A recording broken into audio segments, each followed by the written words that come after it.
Muy bien. Como les comentaba anteriormente, lo que vamos a hacer hoy es vamos a ver la clase de pene y vejiga por una parte, en una primera instancia, y luego vamos a hacer la clase de testículo. ¿Sí? Yo les voy a remarcar puntualmente qué es lo que necesito que sepan de una clase y de otra. Si bien hay una parte de disfunción eréctil y ese tipo de estudios, eh, es muy importante que no tanto la peniana, pero sí la ecografía testicular es como una ecografía que aprendemos a hacer en primer año de la residencia, ¿sí? Junto con el Doppler venoso TDP, la ecografía abdominal y demás, porque para diagnosticar en los casos de torsión testicular, ¿sí? Lo mismo, ecografías renovesicales, también aprendemos desde el primer momento, así que es algo que ustedes pueden abordar rápidamente, sean o no sean especialistas en imágenes. Muy bien, ¿cuáles son los objetivos que nos planteamos para esta primera charla? Ver la anatomía de la región peniana, la anatomía comparada con el ultrasonido, determinar las alteraciones morfológicas más frecuentes y estudiar las anomalías funcionales, básicamente la disfunción eréctil. En cuanto a la anatomía, ¿sí? Vamos a poner esto acá. Okay. Muy bien, esta es la anatomía del pene con sus cuerpos cavernosos, cuerpo esponjoso. Lo que van a ver es que ecográficamente, como nosotros lo que hacemos es, hacemos que el paciente tome el pene y se lo lleve, digamos, hacia el abdomen, la imagen va a estar invertida. ¿Sí? Ahora lo vamos a ver. Pero va a estar en la imagen ecográfica, va a estar el cuerpo esponjoso tomando contacto con la superficie del transductor, ¿sí? Y los cuerpos cavernosos por debajo, de alguna manera, por así decirlo. ¿Sí? ¿Se escucha bien lo que estoy diciendo? Así sigo sin frenar. Sí, sí, se Sí, escucha bien. doctor, se escucha bien. Vamos entonces. Entonces, atendiendo a esto lo que les acabo de decir, tenemos los cuerpos cavernosos, ¿sí? Recubiertos por lo que es la túnica albuginea, ¿sí? Por debajo de ellos está el cuerpo esponjoso que contiene a la uretra peniana y todo, tanto el cuerpo esponjoso como los cuerpos cavernosos están rodeados por la denominada fascia de Buck, ¿sí? Muy bien, esas son las estructuras que básicamente vamos a ver ecográficamente y las que vamos a evaluar en el caso de tener que hacer un Doppler peniano, las arterias cavernosas y su comportamiento ante el Doppler color y particularmente el Doppler pulsado. Entonces está formado por 3 cuerpos eréctiles, 2 cuerpos cavernosos y un cuerpo esponjoso. Los cuerpos cavernosos se sitúan en la cara dorsal, ¿sí? Los que realmente están implicados en la erección están formados por espacios vasculares sinusoidales, lo vamos a ver en un rato de eso, y en el espesor de esto se encuentra la arteria cavernosa. Los cuerpos cavernosos están separados entre sí por un tejido conectivo llamado túnica albuginea, que es lo que ven aquí en blanco, y el cuerpo esponjoso se sitúa en la cara ventral, como dijimos anteriormente, y es el soporte de la uretra peniana, y su función y morfología está más implicada en el proceso de la micción y no en la de la erección, como sus compañeros arriba. Ambos, cuerpos esponjosos y cavernosos, están recubiertos en su totalidad por la fascia de Buck. En cuanto a los elementos vasculares, tenemos en una primera instancia las arterias. Las arterias, el aporte arterial depende de la arteria pudenda interna, que es una rama de la ilíaca interna, ¿sí? Y dan las siguientes ramas. Dan las arterias vulvares, las arterias cavernosas, sus ramas reciben el nombre de lisinas cortosolargas, ¿sí? Y arteria dorsal del pene por fuera de la albuginea y por dentro de la fascia de Buck, que se encarga del aporte de la superficie peniana, ¿sí? Entonces tenemos como una irrigación profunda y una irrigación más superficial, la profunda dada por las cavernosas y la superficial por la arteria dorsal del pene. En relación a las venas, el sistema venoso tiene un doble sistema con una vena superficial y una profunda, ¿sí? La vena superficial se sitúa por fuera de la fascia de Buck. Imagínense el diagrama que vimos anteriormente en el corte axial. por fuera de la fascia de Buck, es decir, la fascia que envuelve tanto los cuerpos cavernosos como el esponjoso, y se encarga del drenaje venoso del tejido superficial, y a su vez toda esta vena dorsal superficial es tributario de la ilíaca externa.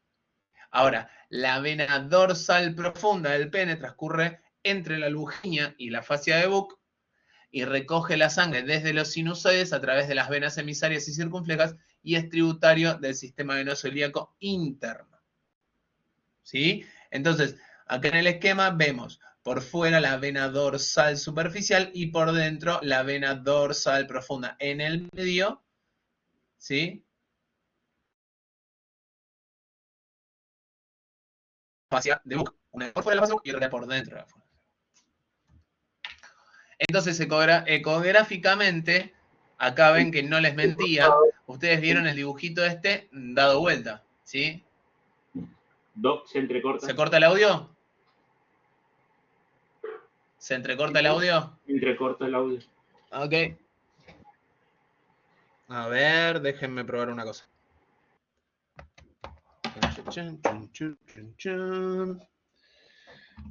Esperen un segundo.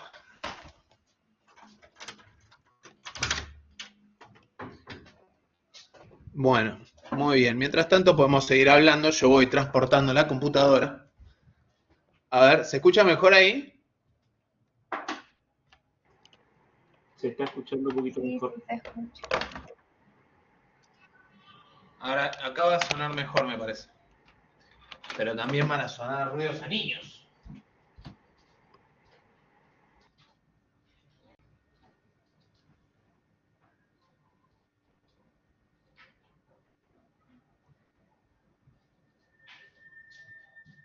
Bueno, muy bien. A ver, aguárdenme un momento.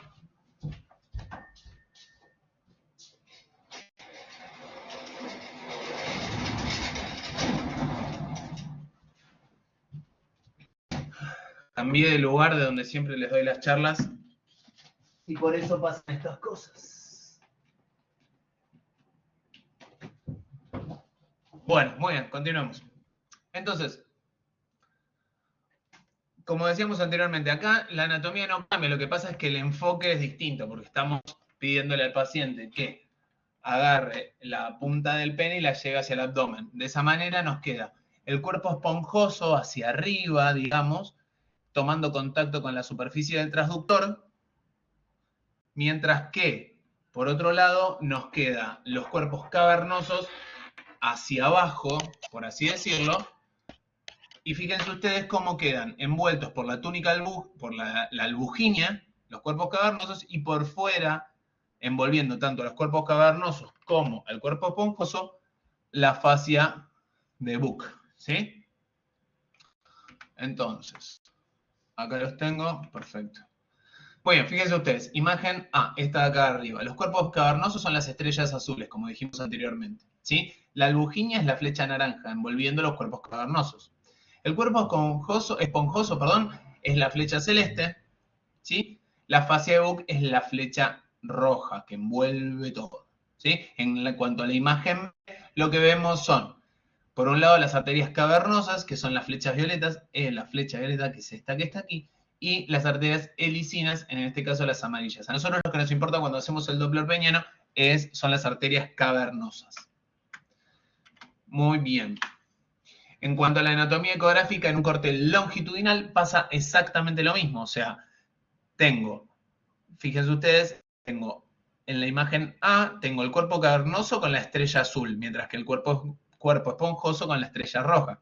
La túnica de albuginia es la flecha azul, ¿sí? Me separa la túnica albuginia, me separa los cuerpos cavernosos del cuerpo esponjoso, ¿sí?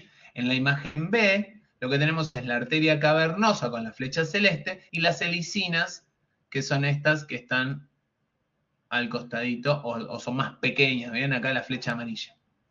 ¿Sí? En este caso, en este corte longitudinal, nos está mostrando un área dentro del cuerpo esponjoso que está con fibrosis, con la sombra cútica posterior.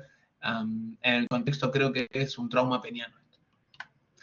Muy bien, entonces De todo esto que acabamos de ver en cuanto a la anatomía y a la anatomía ultrasonográfica, ¿para qué lo vamos a usar? Bueno, lo vamos a ver para casos de disfunción eréctil, para induraciones dolorosas como la enfermedad de la Peyronie y al traumatismo peniano. Muy bien, los tengo todos acá todavía. Sí. Disfunción eréctil es la incapacidad parcial o total del hombre para alcanzar y o mantener una erección con una rigidez suficiente que permita una relación sexual satisfactoria. ¿Sí? La erección es un proceso neurohemodinámico activo que ocurre en un marco endocrino adecuado ante diversos estímulos y en un contexto psicosocial conveniente. ¿Sí? Entonces, cada uno de estos, esta palabra que está previo a la coma o entre las comas, es lo que puede, si está alterado, llevar a una disfunción. No, no tiene que ser siempre una cuestión de vascular, digamos. Entonces, ¿cómo se produce la erección? Tenemos en el estado del reposo, ahora todo esto que yo les voy a contar los vamos a ver en un gráfico que se entiende perfectamente. En un estado de reposo, los sinusoides, ¿sí? Dentro de los cuerpos cavernosos, están colapsados. Y las venas emisarias, ¿sí? ¿Se acuerdan las que drenaban hacia el sistema venoso, a las ilíacas? Bueno, las venas emisarias drenan el contenido a la vena dorsal del pene y la vena dorsal del pene a la ilíaca. ¿Sí? En este estado, el pene presenta un flujo de alta resistencia debido a un tono adrenérgico. Ante la presencia del estímulo, lo que pasa es que se produce una activación en el sistema parasimpático, acetilcolina que tiene un efecto en el músculo liso y las células endoteliales se relaja y aumenta el flujo sanguíneo. Se produce la relajación del músculo liso, de las arteriolas y de los sinusoides y en este momento aparece un flujo de baja resistencia. ¿Sí? Mientras que antes era de alta resistencia, trifásico y demás, durante la erección el flujo es de baja resistencia, aumenta el calibre, baja la presión y entra mayor cantidad de sangre. Ahora bien, esto provoca una distensión sinusoidal porque se llenan de sangre y esa distensión sinusoidal que se llena, por lo que los sinusoides se llenan de sangre, provoca la compresión de las venas emisarias. Como ustedes imaginarán, al comprimirse las venas emisarias, produce una limitación del drenaje venoso y la ingurgitación peniana responsable de la erección que se mantiene debido al sistema parasimpático. O sea, básicamente se llenan los sinusoides, esos sinusoides llenos colapsan o restringen el drenaje venoso que se produce en reposo y se acumula sangre en el pene. Entonces, fíjense ustedes, así funciona. Estos son los cuerpos cavernosos, no me van a dejar, el gráfico no me deja mentir, esto es en reposo, ¿sí? Acá tenemos, fíjense, tenemos la vena dorsal del pene y acá tenemos las venas emisarias, que las venas emisarias están en contacto con los sinusoides, ¿sí?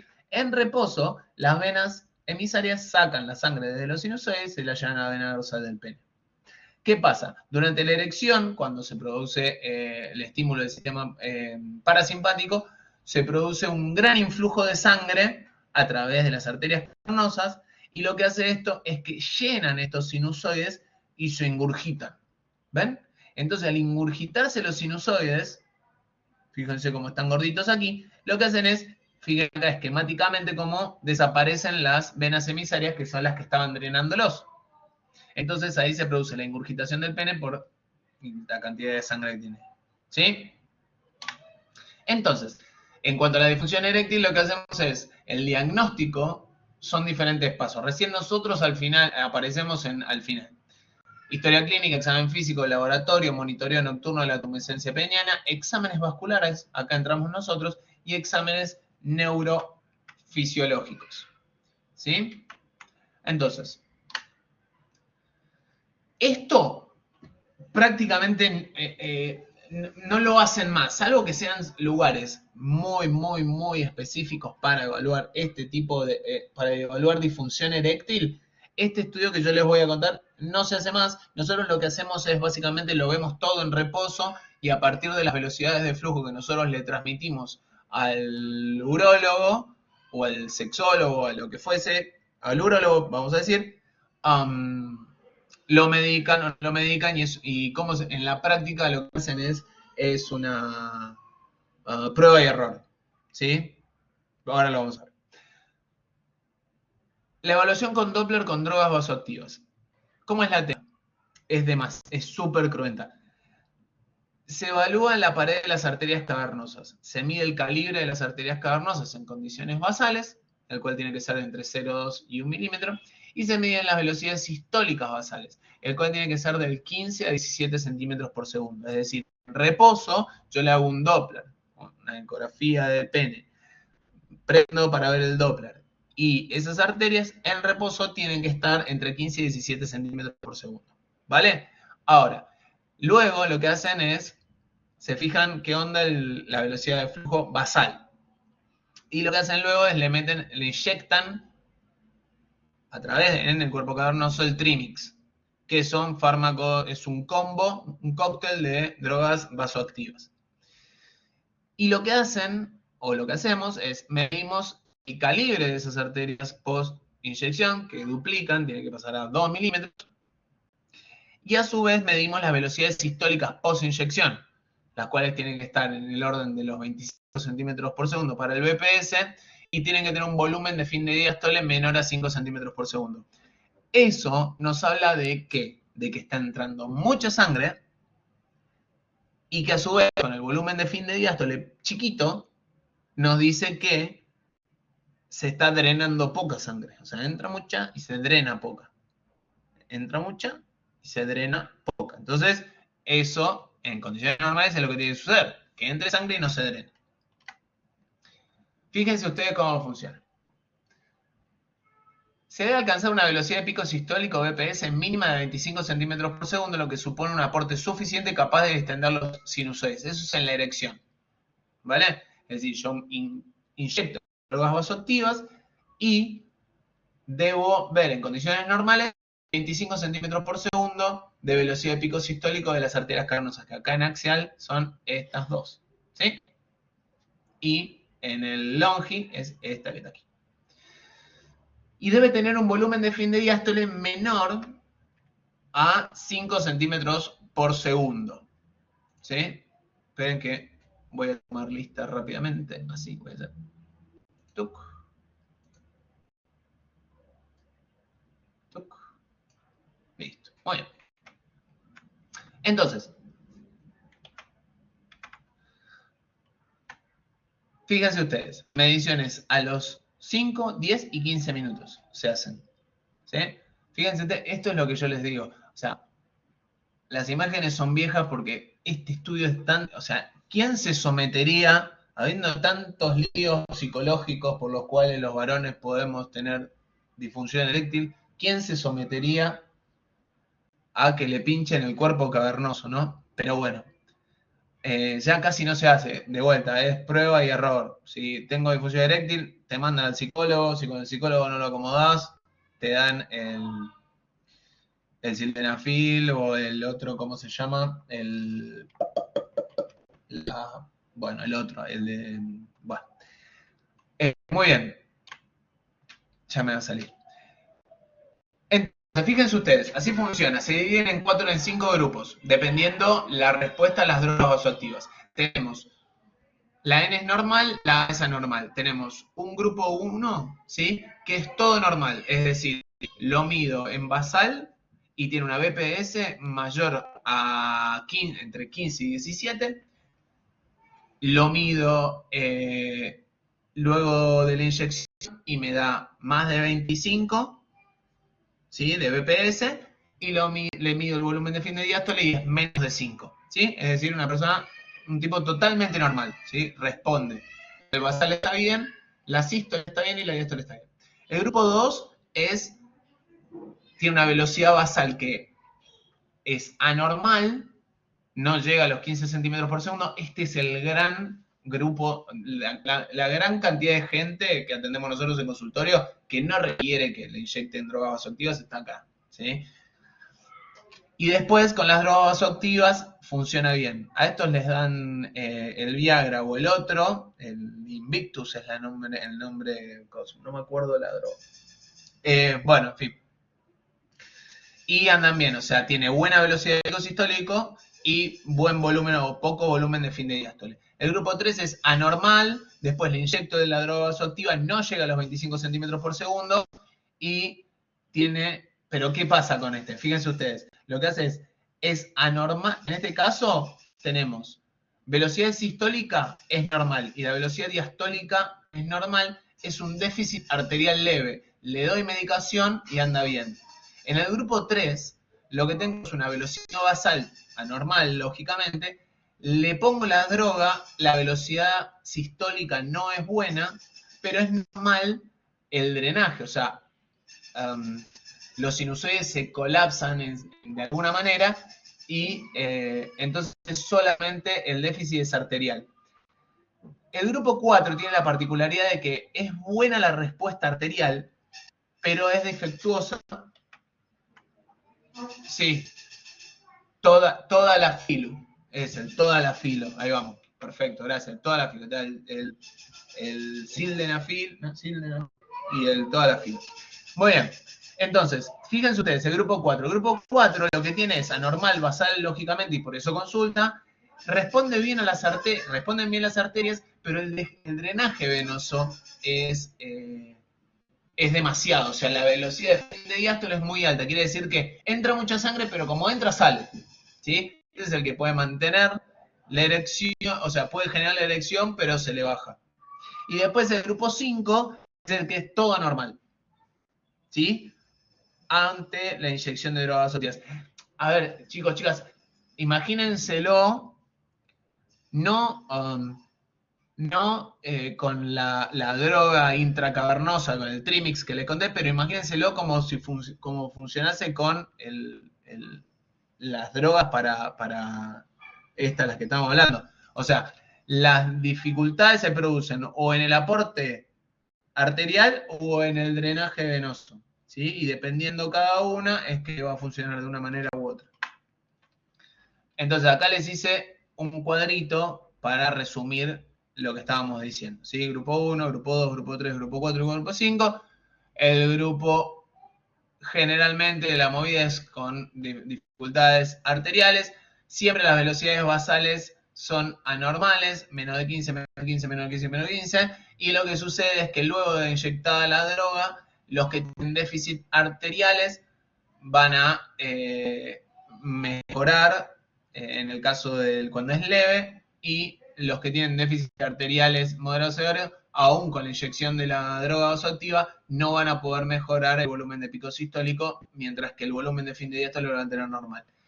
En los déficits venosos tengo un muy buen BPS post inyección, pero tengo muy alto el BFD, y en el mixto, aunque le haya inyectado la droga, no a los 25 BPS, y estoy por arriba de los 5 centímetros por segundo de BFD. ¿Sí? Ese es el cuadrito. Este es el cuadro que tienen que saber, porque yo les voy a poner una pregunta que va a decir esto. ¿Sí? El déficit arterial moderado es así, pero es bastante intuitivo. ¿Sí? Se entiende bastante, creo yo. Muy bien, entonces, ¿cómo lo hacemos? Fíjense ustedes, estudio dinámico, Doppler dinámico, parámetros normales. Agarro la arteria cavernosa, la mido, esto es prostaglandina. ¿Sí? Entonces, me fijo y tengo un BPS de más de 25 centímetros por segundo y tengo un volumen de fin de diástole menor a 5 centímetros por segundo, es ok. Ahora, cuando la insuficiencia es arterial, dijimos que le meto la prostaglandina y no voy a llegar a 25 centímetros por segundo. Fíjense ustedes aquí, a velocidad máxima 23, pero tengo un volumen de fin de diástole, ¿sí?, que es menor a 5. Entonces, en ese caso tengo una insuficiencia arterial. En cuanto a la insuficiencia venosa, hago un buen BPS, pero todavía tengo muy alto el BFD. Y así voy viendo. Así funciona. Si tengo alta la sístole o demasiado alta si con la sístole no llego a 25, o si con la diástole me supero los 5 centímetros por segundo. ¿Sí? Una insuficiencia combinada es, como decíamos anteriormente, post inyección de prostaglandinas, es no llego a los 25 centímetros por segundo y supero los 5 centímetros por segundo de BFD. Muy bien. Entonces, ¿cuáles son las ventajas del Doppler con drogas vasoactivas? Bueno, permite la evaluación de la albuginia, de su espesor, de la presencia de placas de fibrosis, en el caso de fibrosis pineal difusa. caracterización de las placas de la fibrosis de la enfermedad en Peyronie y permite evaluar el calibre de las arterias cavernosas en condiciones basales y post-inyección de los fármacos vasoactivos. Ahora bien, también obviamente posibilita la medición de la velocidad de flujo de estos vasos. Ahora también, las desventajas. Las desventajas principalmente es que es demasiado invasivo. Como les digo, es una inyección intracavernosa de drogas. Que no solo eso, sino que puede pasar que requiere demasiada aceptación por el paciente, hay miedo a la inyección, hay ansiedad del paciente que puede alterar a sus resultados. Imagínense que en cuanto a la definición que habíamos dado de disfunción eréctil, había una cuestión que era neuroendocrina, hemodinámica y ante una situación conveniente, qué sé yo. Imagínense que el tipo le tienen que inyectar el cuerpo cavernoso con esto, o sea, todos los resultados pueden verse alterados por una cuestión psicógena. El control se tiene que producir de manera alejada, por esto mismo que hablamos anteriormente, y lo que puede pasar es un priapismo prolongado, una erección prolongada. ¿Sí? Esas son las desventajas y es por eso que vino en desuso, o sea, ya nadie va a hacer esto. Antes te internás un en el psicólogo. Muy bien. Eso en cuanto a disfunción eréctil. ¿Dudas, preguntas, inquietudes sobre esto? ¿Se escucha bien? Ahora que cambié de lugar. ¿Estamos bien? Sí, sí se escucha, Doc. Fantástico. Continuemos entonces. El otro tema que quería charlar con ustedes hoy en cuanto a la ecografía peniana y en cuanto al diagnóstico de la induración dolorosa. Existen múltiples causas como la enfermedad de la Peyronie, la presencia de lesiones focales, los procesos inflamatorios, la calcifilaxis, trombosis de la vena dorsal o trombosis del cuerpo cavernoso, ¿sí? Pero las más habituales son la enfermedad de la Peyronie y la presencia de lesiones focales, particularmente de metástasis, ¿sí? La clasificación de la enfermedad de la Peyronie son fibrosis que se producen en los cuerpos cavernosos, ¿sí? Tiene un gran componente hereditario y es la análoga de la enfermedad de Dupuytren. ¿Se acuerdan cuando hicieron traumato? Enfermedad de Dupuytren, fibrosis en la palma de las manos o del pie. Bueno. ¿En qué consiste? Afecta a varones después de los 20 años y la edad media de 53 años. Hay dolor e incurvación del pene en la erección. Clínicamente se palpa una placa indurada y se asocia a traumas coitales, instrumentación urológica, diabetes, hipertensión arterial e enfermedades autoinmunes. ¿Sí? Yo había dicho hereditario, pero eso era otra cosa. Entonces, básicamente lo que se produce son placas fibrosas que terminan calcificándose. ¿En dónde? En los cuerpos cavernosos. Y como que los cuerpos cavernosos son aquellos bien involucrados en el proceso de erección, como esta placa se pierde la elasticidad del cuerpo cavernoso, justo en el lugar donde está la placa es donde se va a doblar, se va a producir la incurvación del pene y donde se va a generar el dolor.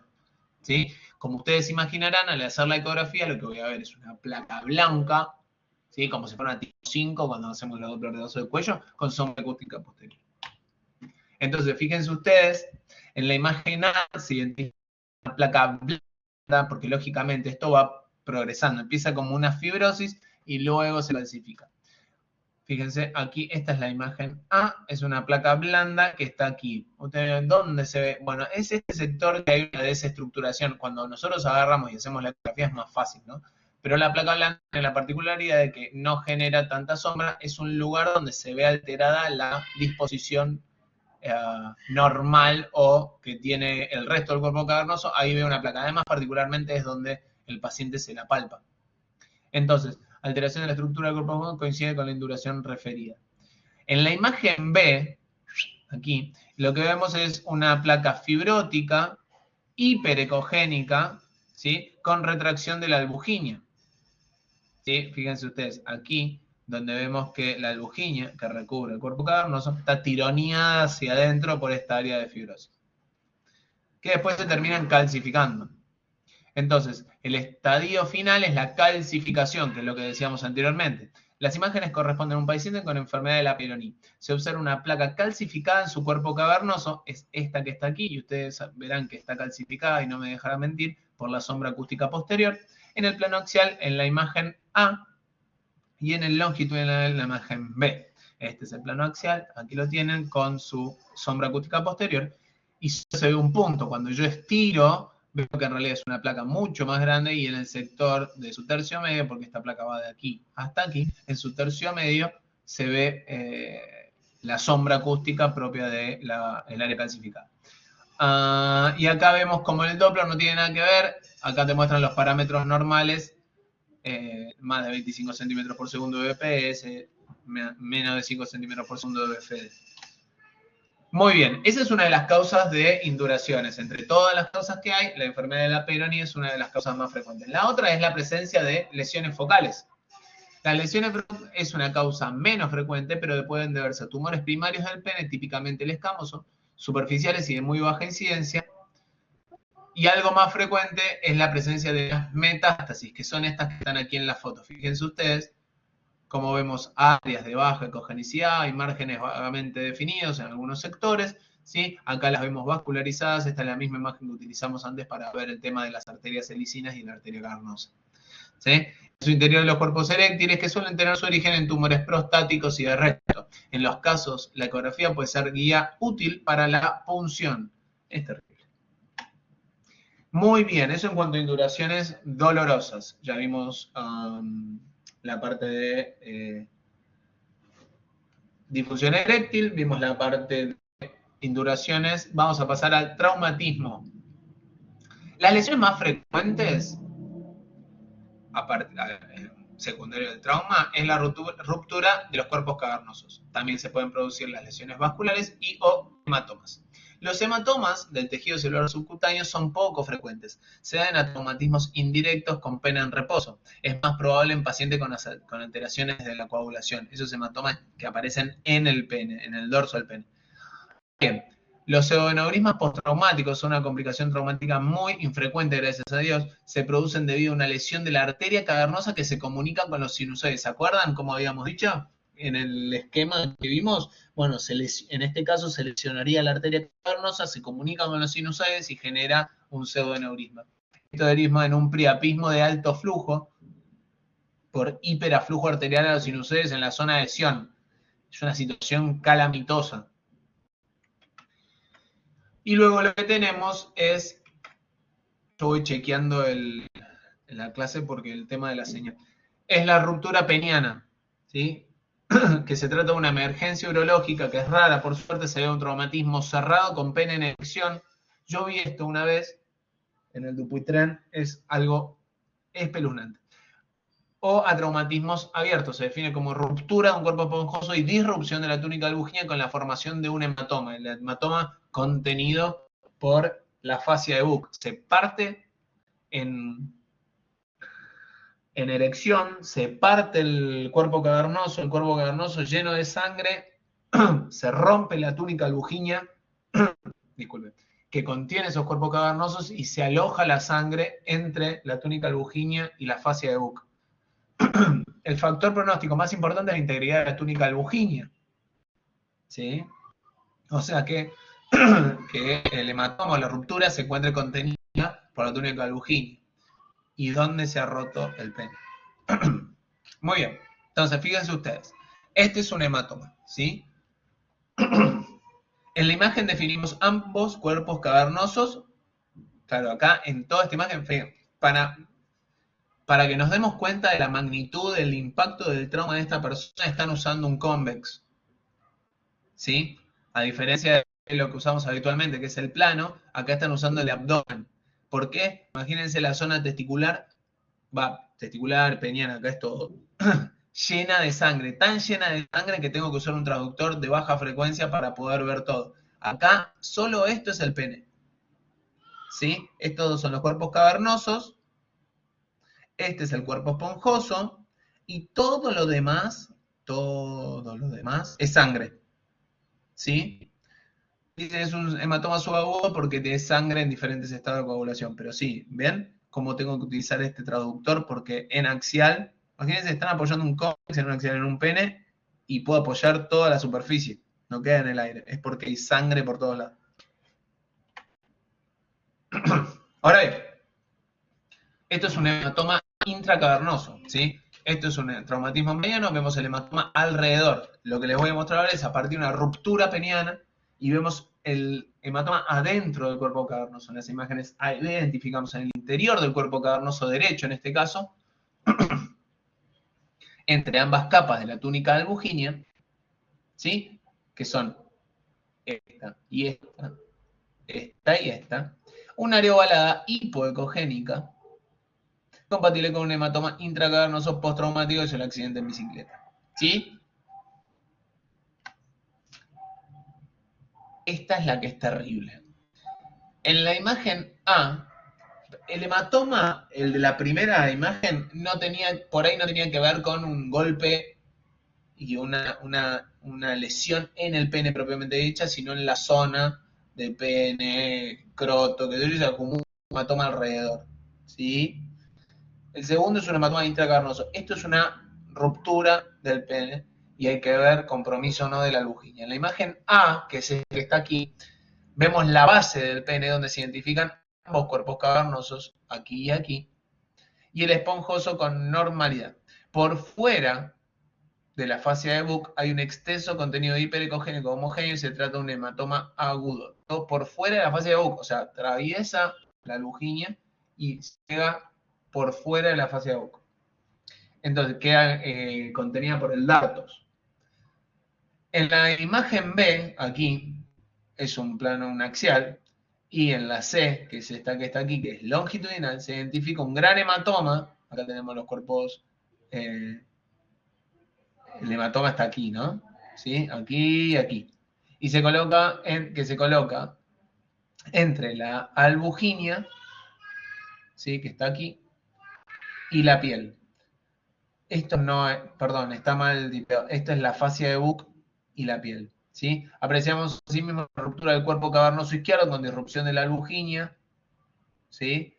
La naranja en la fascia de Buck, aquí está la albuginia rota y sale todo el material. ¿Sí? Se trata de un corte sagitado tenido en la imagen A. Entonces, básicamente lo que tenemos es ruptura del cuerpo cavernoso con salida de sangre a través de la albuginia rota y colecciona ahí. Muy bien, eso en cuanto a pene, ¿vale? Vamos a pasar rápidamente a vejiga antes de culminar con el tema del testículo. ¿Ustedes ven la animación que yo estoy viendo o la plataforma no se las deja ver? Sí, se mueve, ¿no? Ahí va, una. Está recopada. Bueno, muy bien, vamos. Vamos con el tema rápido con el tema de la anatomía.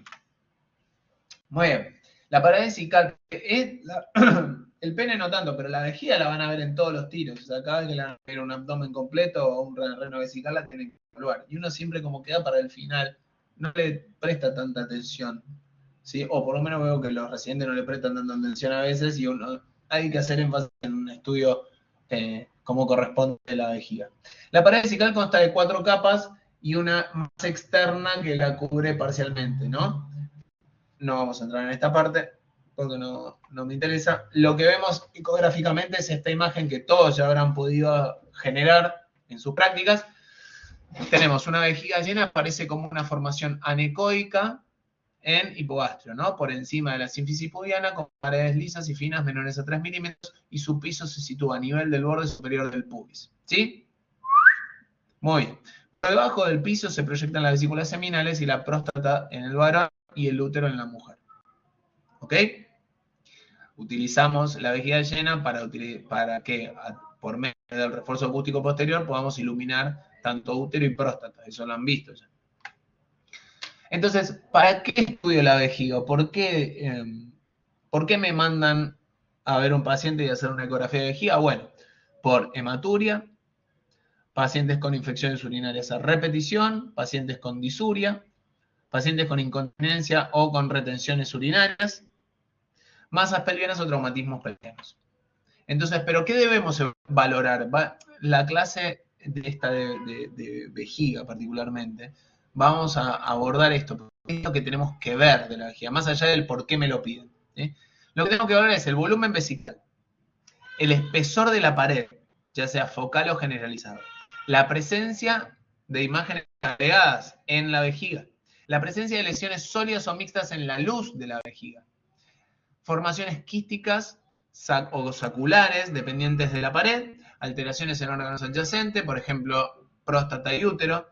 Es decir, yo no solo digo que tiene un engrosamiento generalizado de la pared, sino que me fijo los órganos adyacentes, en el varón la próstata, en la mujer el útero, para ver si tiene la pared engrosada en el contexto de una hiperplasia prostática. Entonces entiendo que es una vejiga de lucha con paredes engrosadas, producto de la hiperplasia. Y después la repercusión de lo que pasa en la vejiga en líneas generales con respecto a las vías urinarias superiores. Es decir, ok, listo, este tipo tiene una hiperplasia prostática, no lo deja orinar, está haciendo retención aguda de orina, ¿qué está pasando con los riñones? ¿Sí? ¿Están en urinefrosis? ¿No están pudiendo excretar? Bueno, todo eso lo vemos. Entonces no es solo de la vejiga, sino que está alrededor, todo lo que viene antes y después. Entonces, muy bien, en cuanto al volumen vesical, el volumen vesical ha aumentado, ¿por qué sería? Por obstrucción del tracto de salida, vejigas neurogénicas o secundarias a cistoceles. En este caso, fíjense ustedes cómo tengo una ecografía con un traductor con un convex y vemos la vejiga canlongi y la vejiga anaxial. Tengo la próstata extremadamente aumentada de tamaño. Fíjense ustedes cómo la zona de transición impronta sobre el piso vesical y colapsa la vejiga. Esto genera un doble producto, porque por un lado aprieta la vejiga y me dan ganas de orinar, pero por el otro lado comprime la uretra prostática y hace que el chorro miccional tenga poca potencia. Entonces, ustedes van y le preguntan a su paciente, que van a ver en el práctico en la semana ahora. Ahora le dice, ¿cómo es? Se queda con ganas después de hacer pis. ¿Cuántas veces se despierta a la noche? 3 veces. Ok, eso es porque está colapsando la uretra, no llega a vaciar. Entonces le preguntan después, pero usted cuando se para y hace pis, el chorro le pega al fondo del inodoro, y ahí el tipo a los ojos, ¿viste? Porque es como que lo estás viendo orinar, y el tipo te conoce hace 5 minutos. ¿Por qué? Porque el acto de orinar es algo muy privado y la hiperplasia prostática es lenta y progresiva. Entonces, tan lenta y progresiva que es como el paciente con cataratas, ¿viste? Se empieza a acostumbrar a la situación y entiende como normal despertarse 3 veces la noche o orinarse la punta de los zapatos. Entonces, cuando uno va y le empieza a decir todas estas cosas, es como que se siente que tenés una cámara en el baño. Pero no, es porque la alteración se produce lenta y progresivamente, el tipo lo toma como normal y hasta que no hacen, hay pacientes que de repente hasta que no hacen una retención aguda de orina no se dieron cuenta, pensaron que la vida era así. Y no, una vida mejor, sin despertarse a la noche. Muy bien, entonces en este caso de evaluaciones de la vejiga, pacientes, particularmente con los pacientes masculinos, hagan el trabajo de preguntar, ¿sí? Porque a ustedes les va a ayudar mucho más también a abordar un diagnóstico, a llegar a un diagnóstico más certero, ¿sí? Y ni hablar de la empatía con el paciente, y va a generar un vínculo con el paciente mucho mejor. Pero también el volumen vesical puede estar disminuido. ¿Y cuándo puede ser? Cuando tengo una represión incompleta, es decir, el paciente está mal preparado. Cuando tengo una cistitis recidivante, porque orina permanentemente. Neoplasias infiltrantes, radioterapia, pues son vejigas más pequeñas, ¿sí? Y cirugía con resecciones parciales. Eso en cuanto al volumen puede estar aumentado o disminuido en líneas generales. Ahora bien, el espesor de la pared puede estar aumentado, disminuido no, pero aumentado. Cuando está patológico, entre comillas, puede estar aumentado. ¿Cuándo está aumentado? Bueno, en 2 grandes ideas puede estar aumentado de manera generalizada o aumentado de manera focalizada.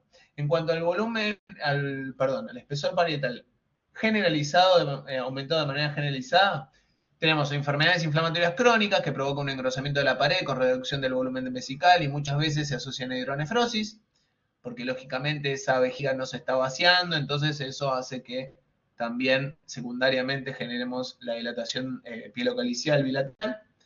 Cuando tenemos vejigas de lucha secundarias a obstrucciones del trayecto de salida, debido a fibrosis congénita del cuello vesical, esclerosis del cuello vesical, hiperplasia prostática benigna, como decíamos anteriormente, neoplasia de las vesículas seminales, estenosis uretrales congénitas o adquiridas, y en los casos de vejiga neurogénica también vamos a ver espesor uretral aumentado de manera generalizada la hipertónica o hipotónica es dependiendo de hipertónica o hipotónica dependiendo del sitio de la lesión neurológica, ya sea congénita o adquirida. Pero básicamente la vejiga neurogénica contiene o presenta paredes vesicales aumentadas de manera generalizada.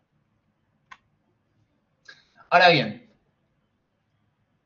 no asustan tanto las generalizadas como las focalizadas, ¿sí? Hay veces que simplemente la represión incompleta puede haber que una pared esté más engrosada que otra y me genera un falso positivo y de repente pienso que tiene un tumor donde en realidad lo que está ocurriendo es que por ausencia de líquido. Por eso es importante que cuando voy a valorar la vejiga, ya sea por el método de estudio que sea, lo haga con adecuada represión, ¿sí? Porque si no puedo tener falsos positivos, básicamente. Entonces, nada, la represión incompleta puede darme un falso positivo y yo pensar que estoy teniendo un tumor en la pared de la vejiga y es simplemente porque no está bien lleno. La endometriosis, el aspecto es indiferenciable de una tumoración vesical. Básicamente el tejido endometriósico en la pared, endometrial en la pared de la vejiga. Coágulos sanguíneos que pueden verse flotando en la luz vesical o adheridos a la pared. Estos últimos son indistinguibles en muchos casos de tumoraciones. Entonces lo que yo hago es lo muevo, aprieto, se suelta. Pero básicamente la presencia del coágulo en contexto de cistitis complicadas o, ¿saben cuándo? En esos pacientes que llegan a la guardia, los sondan, se generan falsas vías o se movió la sonda. Bueno, ahí es donde podemos tener coágulos dentro de la vejiga y tenemos que poder diferenciarlos o plantear el diagnóstico diferencial con tumores. Y bueno, y los tumores finalmente, el aspecto ecográfico depende de la morfología del tumor, la localización y la presencia o ausencia de dilataciones del uréter o del sistema pielocalicial. Muy bien. Eso en cuanto a engrosamientos focales. Engrosamientos focales de la pared nos deriva rápidamente a lo que son los tumores vesicales. En el 90% de los casos, estos tumores son carcinomas de células transicionales. Este tipo de tumor puede aparecer en cualquier lugar del urotelio, siendo menos frecuente y más difícil de localizar en la pelvis renal y en el uréter, y más frecuente y visible en la vejiga. Además, particularmente por el hecho de estar llena la vejiga, hace que sus contornos se definan mejor. En la vejiga, la ecografía alcanza una alta sensibilidad, lo que decíamos anteriormente, detectando hasta un 95%, pero es inespecífica. ¿Por qué? Porque pueden ser coágulos, porque pueden ser engrosamientos parietales. A menos que el tumor sea muy, muy grande, uno espera cuando ve una imagen de esta característica que sea otra cosa antes de ser un carcinoma vesical. Fíjense ustedes, tenemos la foto E, F, G y H. En la foto E y la F, aquí, tenemos un engrosamiento focal que protruye hacia la luz y no se desplaza y corresponde a un carcinoma de tipo papilar, ¿sí? Acá lo ven. Esto es un longi y esto es un axial. En la foto G y en el H tenemos engrosamientos del urotelio nodulares y planos correspondientes a un tipo no papilar, que son más redonditos. No, tener en cuenta que los coágulos y las colecciones purulentas en la vejiga pueden dar imágenes similares a los tumores, pero característicamente se sitúan en zonas de declive y normalmente se desplazan al movilizar al paciente. Por eso, o sea, la ecografía es un método dinámico. No solo que en ese momento le pueden preguntar al paciente cosas, en el caso de la hiperplasia prostática y qué sé yo, sino que también pueden girar al paciente para ver las cosas. Aquellos que han hecho práctico con Marta, habrán visto que ella los gira por un lado, los gira por otro, los pone de boca abajo, y así. Porque claro, de esa manera vas desculando qué tiene el paciente y vas viendo si lo que estás viendo, lo que no estás viendo es duro, sólido, se mueve o no se mueve. En niños el tumor más frecuente es el rhabdomyosarcoma. Se da en niños menores de 5 años, es bastante feo cuando sucede, proviene de la submucosa del trígono vesical y clínicamente se presenta con hematuria microscópica y dolor abdominal. Eso en cuanto a engrosamientos parietales, generalizados o focalizados. Otra de las cosas que teníamos que ver en relación al estudio de la vejiga era la presencia de imágenes agregadas. conectó Miguel. ¿Cómo andas, Miguel? ¿Todo bien? Bueno, la presencia de imágenes agregadas, ¿qué pueden ser? Pueden ser divertículos o fístulas. Los divertículos pueden ser únicos o múltiples y se asocian a vejiga de lucha. Son formaciones anecoicas unidas a la cavidad vesical por un cuello generalmente estrecho, acá lo ven, ¿sí? Y puede albergar cálculos, porque claro, es un lugar donde la orina no fluye como corresponde, entonces ahí se infecta, generan cálculos y demás. Las fístulas son solo visibles si el trayecto es amplio, tiene un origen congénito, quirúrgico, secundario a tumores y o de infecciones. Es más frecuente ver divertículos, ¿sí? Pueden ser congénitos o adquiridos estos divertículos. Los segundos por obstrucción del tracto de salida de la vejiga, ¿sí? Es como que se hernia la pared. La mucosa vesical se hernia por zonas débiles de la pared muscular y generalmente en localizaciones posterolaterales. En la ecografía se ve como una esaculación dependiente de la vejiga con un contenido normalmente anecoico, salvo si hay litiasis, tumor o restos de sangre purulentos en su interior. Acuérdense que dijimos que son lugares donde la orina no fluye normalmente, entonces ahí como que se estanca y las cosas que se estancan en el cuerpo se infectan o se calcifican. Pero además de las lesiones agregadas, en cuanto a las lesiones agregadas en sí, teníamos las testiculares y otras que teníamos efecto quístico. ¿Y cuáles son estas? Particularmente el ureterocele. Es una dilatación intravesical de la porción terminal del uréter, se acompaña de estenosis del meato ureteral y se asocian a un doble sistema ureteropiel. Se suelen asociar a un doble sistema ureteropielocalice. Pueden ser unilaterales o bilaterales y suelen infectarse y contener cálculos, porque funciona de la misma manera o padece de la misma manera que padece el divertículo. La orina no fluye como corresponde, se estanca, se infecta, se calcifica. En relación a la litiasis vesical y en cuanto a las imágenes agregadas dentro de la luz de la vejiga, se asocian a hipercalciuria, infecciones por próteos, instrumentaciones vesicales y clínicamente causan síntomas de infección y obstrucción de las vías urinarias. Lo van a ver fácilmente ustedes que ya estuvieron haciendo prácticos, son nada más y nada menos que imágenes hiperecogénicas en el lecho vesical, con sombra acústica posterior y que particularmente se movilizan ante los decúbitos del paciente. Pero no solo vemos la vejiga propiamente dicha con sus características de cuanto a volumen, el espesor de la pared, las lesiones agregadas, divertículos, como imágenes oculares o imágenes quísticas, sino que también nosotros y ustedes ya saben que tienen que valorar las estructuras que están alrededor. Entonces, la hiperplasia prostática eleva el piso vertical y dificulta el normal vaciamiento de la vejiga, generando una vejiga de lucha. Los miomas uterinos, particularmente aquellos con crecimiento subseroso, pueden ocasionar compresión. Hoy particularmente informé, no por ecografía, sino por resonancia magnética, una mujer de 37 años con una miomatosis uterina tan terrible que simplemente le colapsaba, parecía la vejiga de un varón de 70 años con una hiperplasia prostática. Le colapsaba, pero en lugar de ser de abajo hacia arriba, era de arriba hacia abajo la vejiga. O sea, imagínense la urgencia friccional que tenía esta paciente, porque todo colapsaba la vejiga por la presencia de unos miomas monstruosos en el útero. Entonces pueden ocasionar compresión de la pared vesical como causa de urgencia miccional y eventual incontinencia urinaria. Y eso es en pacientes jóvenes, ¿sí? Neoplasias malignas de ovario, de útero, de próstata, de vesículas seminales y de recto pueden comprimir o incluso invadir la vejiga, el famoso tabique vésico-vaginal en pacientes con CA de cuello, ¿no? Son invadidos y llega a la vejiga el CA de cuello. En eventos traumáticos, los hematomas intrapélvicos pueden comprimir las paredes de la vejiga como si fuese un síndrome compartimental, ¿sí? Así.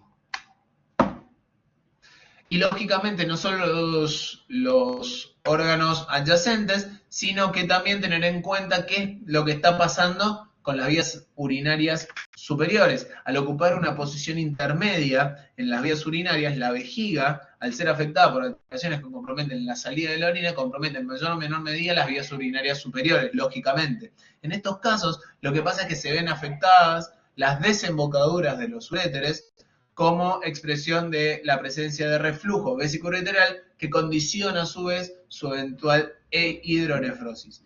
Siempre que se diagnostique alteraciones a nivel vesical, el radiólogo debe evaluar ambos riñones. ¿Sí? Fíjense ustedes en las imágenes aquí. Acá nosotros vemos una vejiga en longi, ¿sí? Y vemos un tumor que está en relación a la unión urétero-vesical, y en consecuencia de la presencia de este tumor, la orina a través del uréter no puede acceder de manera normal, el uréter se dilata, y si me voy más arriba a este riñón derecho, veo la dilatación moderada barra severa dilatación pielocalicial. ¿Sí? Entonces, es de buena práctica, ustedes no son fotógrafos y fotógrafas que le dicen ecografía vesical y nada más. No, yo le hago la ecografía vesical, pero si encuentro algo que se me llama la atención, voy y miro los riñones. ¿Sí? La clasificación de hidronefrosis va del 1 al 5. Y en cuanto a los hallazgos, en el grado 1 tenemos una dilatación pílica de entre 5 y 9 milímetros sin dilatación calicial, es decir, solamente el vasito de la pelvis. En el grado 2 tenemos una dilatación pílica entre 10 y 15, ya sin dilatación calicial, y a partir del grado 3 es donde ya tengo una dilatación pílica de 15 milímetros con dilatación calicial leve, más de 15 con dilatación calicial moderada, y la 5 es más de 15 con dilatación calicial severa y afinamiento parenquimatoso. ¿Sí? Muy bien. Esta tienen que saber.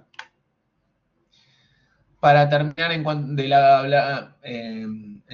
la vejiga, tenemos las lesiones traumáticas de la vejiga. Se producen imagínense que es un globo de agua que por ejemplo en los traumatismos o en los politraumatismos en accidentes de tránsito tiende a reventar.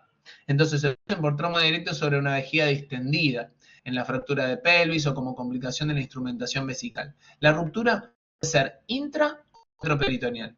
Si es intraperitoneal, lo que podemos observar es la presencia de flujo libre, orina, en la cavidad peritoneal, espacios paricólicos y en otros sitios de declive. ¿Sí? Es lo que vemos cuando hacemos el ecofast en el paciente politraumatizado que entra a la guardia, que entra con el collar y estable, que yo, y uno lo llama para que haga el fast y lo va haciendo ahí corriendo hacia rayos. Bueno, dos cosas. Cuando uno hace el fast, uno tiene que interpretar que el líquido que ve en cavidad abdominal es sangre, pero también entender que puede ser orina en caso de que se haya roto la vejiga. Lo más frecuente es que la vejiga se encuentre vacía, por lo cual será dificultosa su correcta visualización y en su lugar veremos líquido libre. En este caso lo que se le está mostrando es una ruptura de la parte anterior de la vejiga asociada a un engrosamiento producto del edema, ¿no? Que está por el sufrimiento de la vejiga. Dos palabras de infección urinaria, es una de las complicaciones, es una de las más frecuentes indicaciones del estudio, o sea, es una de las más frecuentes de las indicaciones de estudio urológico en pediatría. Entre el 5 y el 40% de los niños con infección urinaria tienen algún tipo de anomalía del tracto urinario, y las más frecuentes es el reflujo vesicoureteral. Una anomalía frecuente es la duplicación completa del sistema con reflujo u obstrucción.